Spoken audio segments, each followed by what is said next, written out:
Bonjour à tous, c'est Marilyn, j'espère que vous allez bien. Eh bien me voici pour une nouvelle vidéo.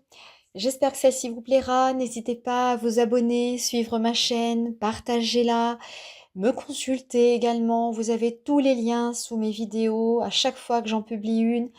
Et puis écoutez, aujourd'hui moi j'avais envie de vous parler de l'ascendant.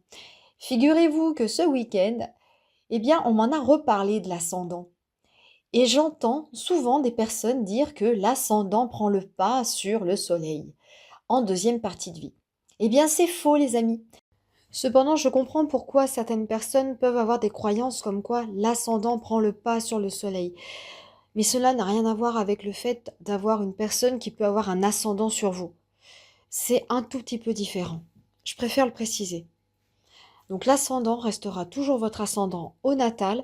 Après, on peut passer sur des progressions secondaires, ce que l'on appelle des transits de grands changements intérieurs qui s'opèrent avec les âges et les cycles. Est-ce que vous me suivez? D'abord, l'ascendant, par rapport au soleil, c'est complètement différent.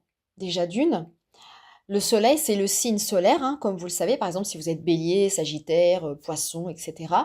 L'ascendant, c'est la manière dont vous allez apparaître aux yeux du monde, physiquement, au point de vue morphologique. C'est votre vêtement social, tout d'abord. L'ascendant, pour comprendre vraiment ce que c'est véritablement un ascendant, c'est au moment où l'enfant naît. Voilà, c'est le début de l'incarnation de la personne. Donc dès qu'un enfant naît, quelque part dans le monde, on va tout de suite connaître son ascendant au moment où il va naître à telle heure et à tel endroit. C'est très important de le mentionner parce que ce que l'on appelle ascendant, c'est l'horizon est. L'horizon est, ça fait référence au soleil, au levant, et ainsi l'horizon ouest, c'est le couchant, donc ce que l'on appelle le descendant. Mais là, on parle de l'ascendant. L'ascendant, c'est vraiment au moment pile poil de la naissance de l'enfant. L'ascendant, c'est ce qui va lui permettre de développer son identité, d'être qui il est dans ce monde et socialement de se rendre compte de sa valeur à ce niveau-là. Voilà, je ne sais pas si vous me suivez, mais en tout cas, l'ascendant, c'est ce que l'on va voir tout de suite, quand on rencontre une personne, peu importe son âge.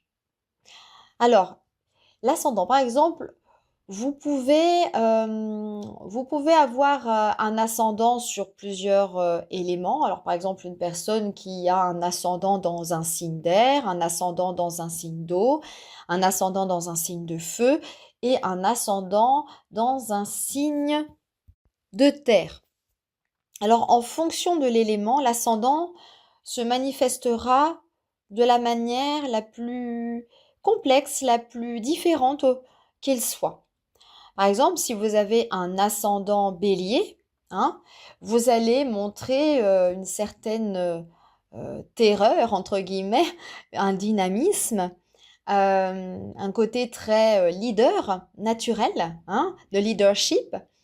Vous allez, en tout cas, les autres vont vous percevoir de manière très rentre-dedans, qui ne mâche pas ses mots. Vous n'allez pas avoir peur d'être confronté aux autres, par exemple. Hein? Après, ça va dépendre du soleil. Mais encore une fois, c'est important de mentionner, le soleil, c'est aussi une manière pour vous de ne pas montrer qui vous êtes tout de suite. C'est les aspirations, les valeurs les plus profondes, c'est votre être tout entier, mais qui est beaucoup plus caché, moins exposé que l'ascendant lorsque l'on rencontre une personne et que l'on ne la connaît pas. On ne va pas lui montrer réellement le visage que l'on a réellement au niveau émotionnel, au niveau intellectuel, au niveau familial. Ça prend beaucoup plus de temps avec les luminaires, justement, donc le soleil et la lune. Hein. Vous comprendrez bien que l'ascendant, c'est le vêtement social par excellence. Si vous avez un ascendant Capricorne, signe de terre, alors là, à l'inverse du bélier, vous aurez tendance à être beaucoup plus réservé dans la retenue, à être peut-être plus dans la maturité, moins dans l'élan de l'impatience, hein, contrairement au bélier. Vous allez être peut-être plus lent, pour ressentir, vous aurez besoin d'observer un peu plus à qui vous avez affaire. Voilà, cela ne veut pas dire que vous ne serez pas sociable, mais vous aurez potentiellement besoin de plus de temps pour connaître les gens, par exemple. Si vous êtes ascendant Balance, signe d'air, alors on va le remarquer tout de suite à votre manière d'être, par votre charme naturel, votre élégance, la façon dont vous allez échanger. Et souvent, ce sont de grandes personnes qui aiment l'art, qui aiment la délicatesse, qui sont bien évidemment gouvernées par Vénus, hein. On parlera des maîtrises également par rapport à l'ascendant, hein. Donc là, je vous en ai donné une pour la balance. C'est Vénus, c'est Aphrodite, c'est la beauté, c'est l'harmonie, entre autres. Et puis, vous serez surtout capable d'être médiateur aussi. Vous avez des qualités naturelles pour rassembler les autres. Par exemple, vous avez des gens qui naturellement, alors je prends un exemple, je connais une personne qui est balance, ascendant balance, et cette personne a été sans savoir capable de réunir un couple. Voilà, des gens qu'ils avaient en commun et ce couple, eh bien, s'il n'avait pas été là, cet ascendant balance, cette balance ascendant balance, ces gens-là ne se seraient jamais rencontrés, n'auraient jamais eu d'enfants. Enfin voilà, vous voyez, des fois, il y a vraiment des petites choses qui se font. Vous avez l'art et la manière de pouvoir réunir les gens que vous aimez et pour que les gens s'aiment. Voilà, ça c'est typique aussi de la balance. Il n'y a pas que l'hésitation, hein. Petit clin d'œil à une copine de formation. Voilà, si vous avez un ascendant dans un signe d'eau, par exemple, un ascendant scorpion, vous allez être une personne qui va facilement envoyer des pics. Vous n'aurez pas peur de l'adversité. Vous serez un petit peu provocateur dans l'âme aussi. Avoir un humour un petit peu déraillant, un humour noir, hein, vous voyez, un petit peu dans ce sens-là. Et puis, une personne qui lâche rien en fait. Voilà, mais qui a un magnétisme certain, qui fait preuve d'un charisme fascinant, envoûtant. Donc ça, c'est l'ascendant Scorpion, par exemple. Alors l'ascendant, je vous en ai parlé au début de la vidéo. L'ascendant, c'est quelque chose aussi qui peut évoluer de manière progressive dans l'astrologie occidentale. Alors on a ce qu'on appelle le thème astral, c'est la carte céleste du ciel, je vous en ai parlé, mais nous avons aussi les progressions.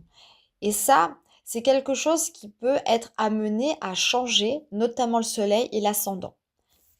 Par exemple, si vous avez 30 ans, vous avez un ascendant en fin de signe, par exemple, je donne cet exemple parce que j'ai le thème sous les yeux, un ascendant Capricorne à 27 degrés, vous êtes né sous un ascendant Capricorne avec un soleil en Verseau, eh bien, si vous avez plus tard 30 ans, imaginez, on reprend votre thème astral, vous ajoutez 30 jours et ça va donner un ascendant automatiquement différent, donc dans le signe du Poisson.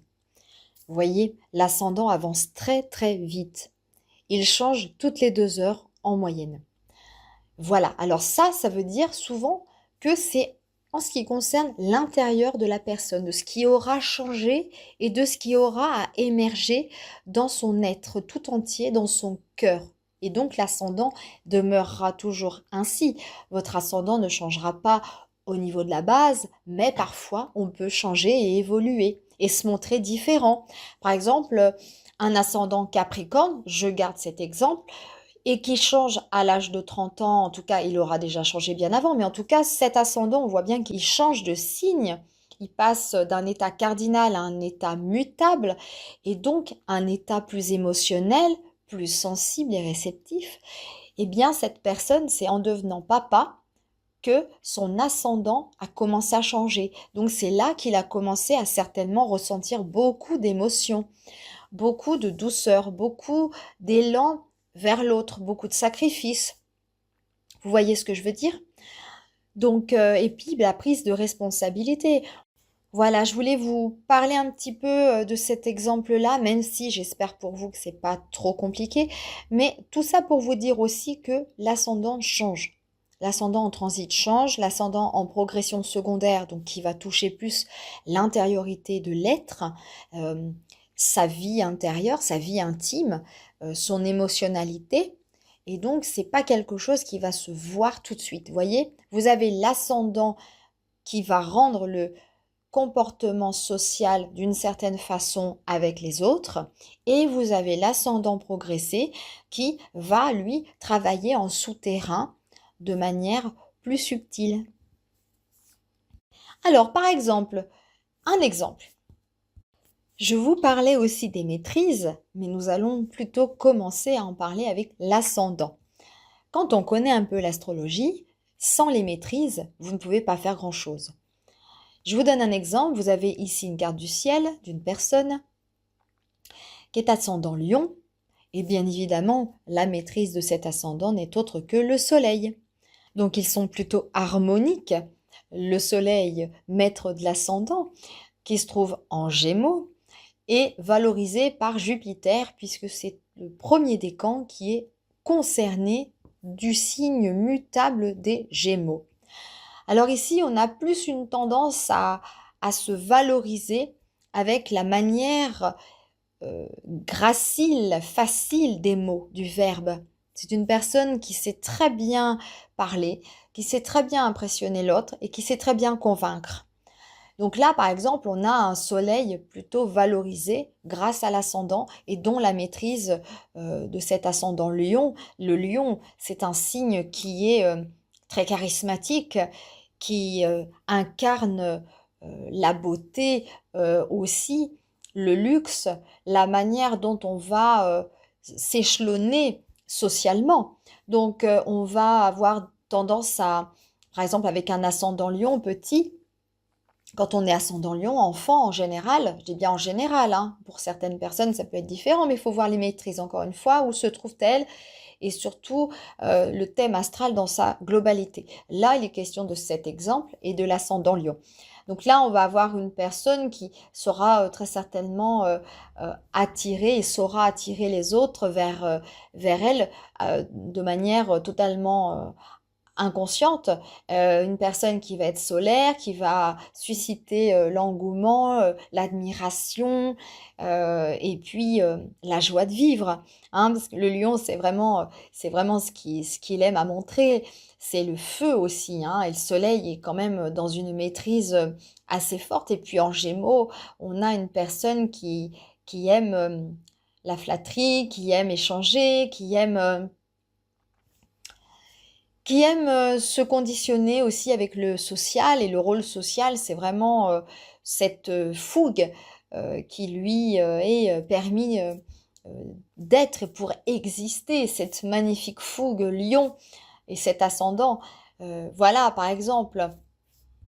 Il y a aussi une gravité sur cet ascendant puisque l'ascendant se trouve également dans le premier décan du lion et gouverné aussi avec des énergies plutôt saturniennes. Donc on a quand même une gravité qui se trouve aussi dans cet ascendant. C'est-à-dire que, ok, le vêtement social fait l'admiration de ce garçon, mais nous avons un Saturne qui vient aussi mettre un petit peu d'ombre pour peut-être conscientiser cette petite âme de ne pas s'investir dans la joie trop vite. Il va y avoir pas mal de moments où cette personne peut se sentir bien seule, même si tout le monde l'aime, même si tout le monde essaie de montrer son affection.